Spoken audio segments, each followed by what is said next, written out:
নমস্কার, আমার ছোট্ট পরিবারে তোমাদের আরেকবার স্বাগত জানাচ্ছি। তোমরা সবাই কেমন আছো? আশা করি ভালো আছো। দেখো দুজনে কিরকম ঝগড়া করতেছে। আমি দুজনকে গরম ভাত দিয়ে দিয়েছি। আর এখন সকাল 10টার মতো বাজে। আর ওদের বড় মেয়ের স্কুল ছুটি আজকে। তো দুজনকে একসাথে বসিয়ে দিয়েছি। আর আমি ওদের জন্য আলাদা করে আর কি সবজি তরকারি করেছি। রোজ দিন ডাল তো দেওয়া যায় না। আর ওরা এখনও সেরকম ঝাল খেতে পারে না। ঋতু ঝাল খায়, অতটা না। আর ছোটটা তো একদমই খেতে পারে না।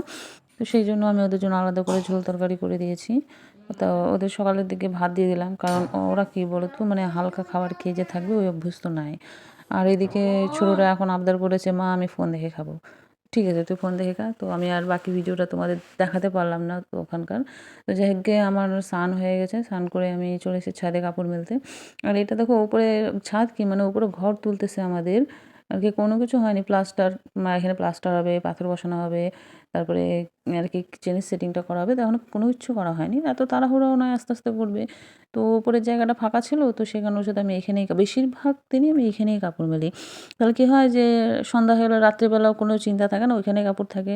আর এত বড় বড় জানলার ব্যাপার আছে যে আরামে হাওয়া বাতাস শুরু করতে আমার জামা কাপড় শুকিয়ে যায়, অসুবিধা হয় না, বরঞ্চ সুবিধাই হয়ে গেছে। না ছাড়া প্রতিদিন বিকেলে যাওয়া নিয়ে আসা ওগুলো কোনো চিন্তা ছিলই, এখন এখন মানে চিন্তা নেই ওই বিষয়ে। দেখো তোমাদের সাথে কথা বলতে বলতে মোটামুটি আমার কাপড় মেলা হয়ে গেছে। এদিকে মেয়েকে আমি স্নান করিয়ে দিলাম।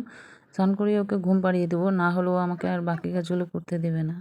ওকে ঘুম পাড়িয়ে দিয়ে ছাদে যে এক্সট্রা কাপড়গুলো ছিল আর কি সেগুলো নিয়ে আসলাম। ওগুলো এনে তারপরে রেডি হওয়ার প্রোগ্রাম আছে সন্ধ্যাবেলা।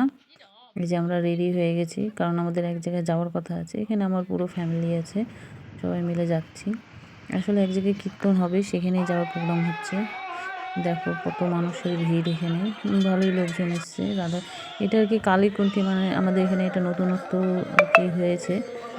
ভালো ভিড় টিড় হয়, বেশ আনন্দ হয়, খুব সুন্দর বানিয়েছে। তোমরা অবশ্যই এসো এখানে দেখতে, তোমাদেরও খুব ভালো লাগবে। আর অবশ্যই কমেন্টে জানিও যে ভিডিওটা কেমন হয়েছে আর জায়গাটা কেমন তোমাদের লেগেছে, অবশ্যই কমেন্টে জানিও। আর এই যে এখানে আর কি আসার সময় ভাস্তা বললো যে কাকিমণি দাও আমি তোমার একটা ভিডিও করি। আসলে আমি এগরোল খেতে খেতে এসেছিলাম, তো ভাস্তা বললো কাকিমণি তোমার একটা ভিডিও করি। তো ঠিক আছে কর।